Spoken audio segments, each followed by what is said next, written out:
And welcome everyone to the Outsiders Podcast. Cliff Schweitzer sitting in here, getting ready to bring on a very special guest from the road, Mr. Mike Tramp.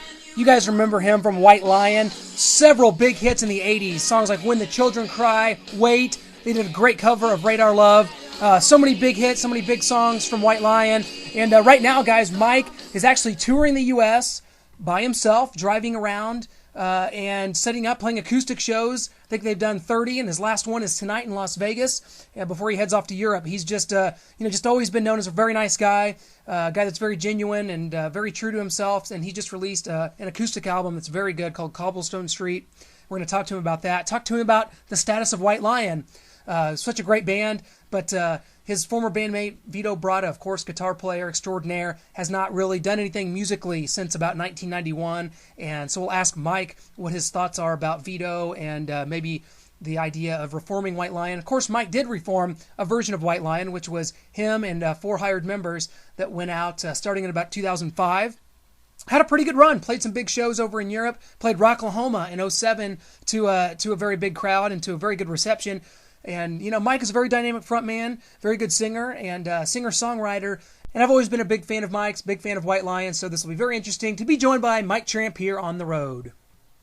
Our next guest fronted one of the biggest rock bands of the 1980s, White Lion. He is currently touring the U.S. solo in support of his latest album, Cobblestone Street. Please welcome to the show, Mr. Mike Tramp. Okay, guys, and as promised, we are joined currently by Mike Tramp, who is literally out on the road. Mike, you're touring around, you're doing acoustic shows this summer. I got to see one myself. Just tell us what an experience that's been for you to be able to do this. Oh, it's been an incredible experience. It's something that I wish I had done many years ago, but at the same time, I haven't been ready until now to really commit to it. And now that I have, I don't see myself really doing anything else but this. Oh, that's amazing. I mean, can you compare the feelings, what you feel playing these type of shows acoustically to your small hardcore audience to maybe what it felt like playing, with White Lion in the 80s in the big venues? Yeah, well, I mean, you can't really compare, a racing car to just a regular car you're driving around in the car, because, one is for a racing track and one is just to get around down to the store.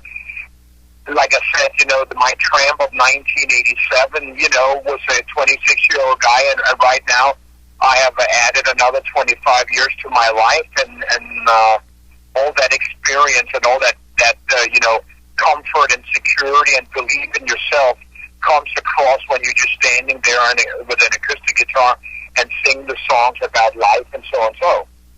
Well, and you've released an album, of course, Cobblestone Street. Talk to us about that, how it came about, and kind of what the reception's been, because personally, a very good album. I think that's some of your best work. Well, let's start with the end. The album has been received incredible well around the world, and the same thing with the live show.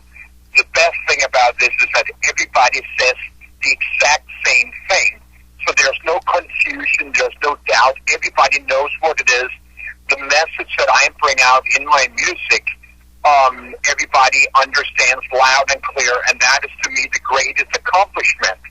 Now, to go to the beginning of the question, I hadn't planned to do this album. I simply just walk into my friend's studio and says, you know what, I need a couple of days because I'm in need of hearing something new coming out of the speakers, because I've never been a person that sat at home and recorded and experimented. I always just wrote the songs sitting in the couch with my acoustic guitar, if it's from White Lion or from Freak of Nature to all my solo albums, and then I've gone into the studio. So in this case, I went into the studio and he says, why don't you just sit down, and just play and sing at the same time, And, I started recording the first song, and then I came out, he said, hey, man, I heard this piano part, and then he put it on, and then we sat on the couch, and we looked at each other and said, it's finished. And then at the end of the first day, I'd recorded the first 4 songs for the album. And the end of the week, the album was done. Wow. So it's the total opposite of how I have done before, and especially, of course, how it was in the old days, where we used to spend anywhere from, $250,000 to $500,000 by being in the studio and just, jingle away. Now it was all about just really capturing what it is that I am, and that is best captured when it is like that. Mike, of course, you're joining us from the road right now. Tell us about the process. I mean, literally, am I to understand that you are literally driving yourself around America, doing all these shows? You've done about 25, I think, shows, setting up yourself and doing everything on your own. Is that really how it's going? Yeah, that is correct. Because right after I'd done the album, which was last year, I asked myself the question, now what would happen if I just jumped in my car and drove around Europe, where I, of course, was living at that time, and so on. And before I knew it, I booked 50 shows from different agents, and I just went out there, and only after the second show had I already found my rhythm, and from there on, it became just a combination of storytelling, soul searching, just taking the journey to wherever it was leading me. And now then this year, I did another 50 shows in Europe, and it led to now 30 shows in America. Yeah. And it's what I do. I started in Boston, and right now I'm on my way to Las Vegas, where I'm finishing my final show tonight. And I will be back when it comes to America in March, doing all the states that I didn't get to do this time. Great. Cannot wait for that. And Mike, I want to go back to White Lion because in around 2005, you got a lineup together. You guys toured very successfully, played some big shows in Europe like the Bang Your Head Festival and Rocklahoma in America in 2007. Was that gratifying for you? And what are the chances of ever revisiting, White Lion and that lineup that you had together? Yeah, I would probably say no to both, unfortunately. When I broke up and ended White Lion in 91, it was because I wanted to stop it. And I wasn't, ready to carry on with that kind of sound and that kind of style anymore. And I never thought I would talk myself into giving it another try and then forming, White Lion Mark II with, 4 new guys and then just myself being the only original member. Sure. And I did that, and I did that twice. And yes, we did play some big shows. We did play South America. We did play India. We also did record one album called White Lion: Return of the Pride. But when I look back at it now, and I know a couple of the members that were part of it says, don't back and stuff like that.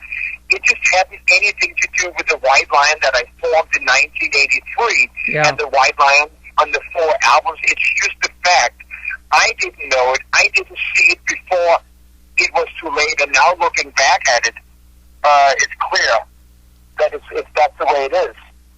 Well, I mean, do you feel like to ever have a chance to do that again, that it would need to be with Vito Bratta, or is that something also that you believe has probably sailed? Oh, no, that's never going to happen. It's, we have not been together since 91, and we rarely talk to each other. I have zero interest, but more than anything, I think Vito has shown his colors very loud and clear by not doing one single musical thing in 22 years. Yeah. And I'm not interested in having anything to do with any form of reuniting and stuff like that.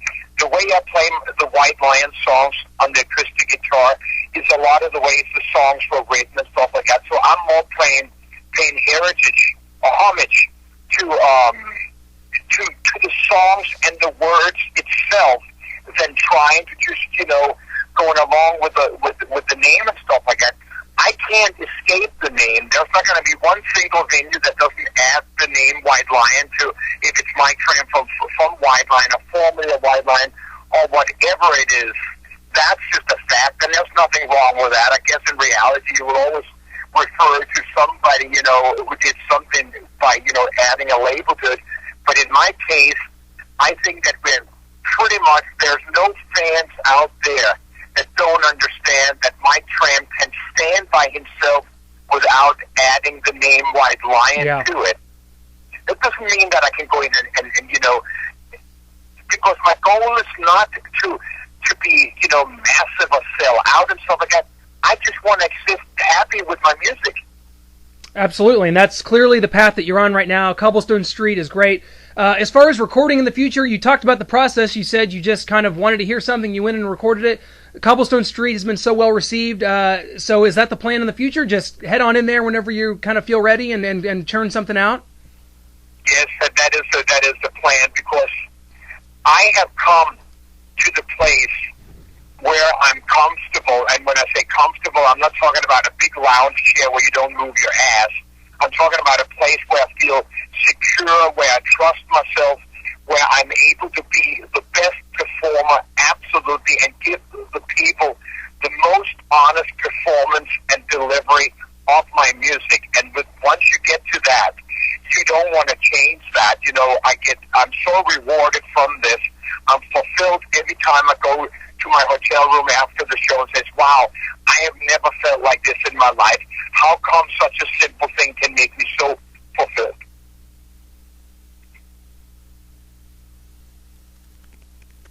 Hello? Yep, you still there?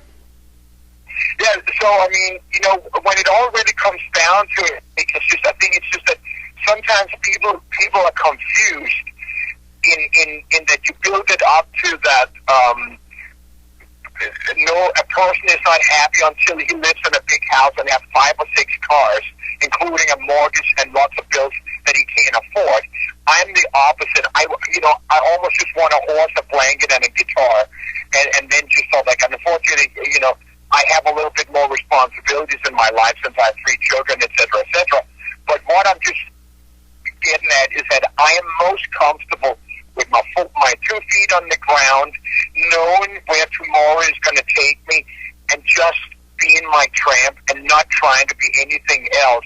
And last, but certainly not least, I feel that regardless of how many of my comrades are out there with an acoustic guitar playing their rock songs, I do feel that I am unique in my own way, and that there is a difference in what I do and what others do. I am not unplugged. I am what I do. Mike, it's just great to hear you so happy. The shows are great. The album's great. Can't wait to see big things from you down the road, especially when a lot of your peers have such trouble letting go of the past. You are moving forward, and we really appreciate that. Mike, cannot tell you how much we appreciate you joining us from the road. I know you're driving. I know you got a long way to go. Got a show tonight. Good luck with that. Thank you so much for joining us, Mike, and best of luck in the future. Let's connect again once you get back to the States and we get another tour going this spring, man. Let's talk again. Sure, you're very welcome. I have a lot of new updates and some future projects coming up very, very soon. So obviously, I will be very, very involved with that, both on my Facebook, which is Mike Tramp Official, or of course my website, MikeTramp.com. So just stay tuned to that, and I will deliver and give the people some great products and some good music to just enjoy. And the most important about this thing that I also hear from the fans is that this is not just something. This is also an evolution. That this is something that where both the music, the artist, and the fans have grown together. You know, yeah. There is space in this business or in this art form to let it grow. As you grow older, as you get more experience and stuff like that, I think it should reflect also in your art. Absolutely, and that is clear that is the case right now, Mike, for you, and we can't thank you enough. I'm so gracious that you were grateful that you were able to join us. Good luck tonight. Good luck with your final show in the U.S., and good luck in Europe, and we will talk to you soon, my man. Many thank you. Thank you. And a big thanks to Mike Tramp for joining us. He was driving from L.A. to Las Vegas doing his last show of his acoustic tour tonight. Wish him all the best. Such a great guy, great interview. And you heard it, guys. He pretty much put to rest the idea of ever reforming any version of White Lion. Seems very content in what he's doing. And, you got to respect that. So we'll see what Mike comes up with. Again, Cobblestone Street is the new album. Came out in April. Very good stuff. You can hear it playing in the background as we head off the air here. Big thanks again to Mike for joining us, guys. Thanks for coming on and listening to the Outsiders Podcast, everyone. Go on to our Facebook, facebook.com/The Outsiders Podcast. Follow us on Twitter at Chiefs Outsiders, and our website, www.theoutsiderspodcast.weebly.com.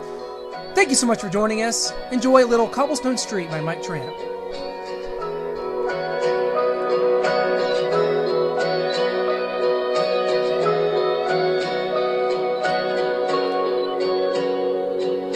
Take a walk right through the park. It's a place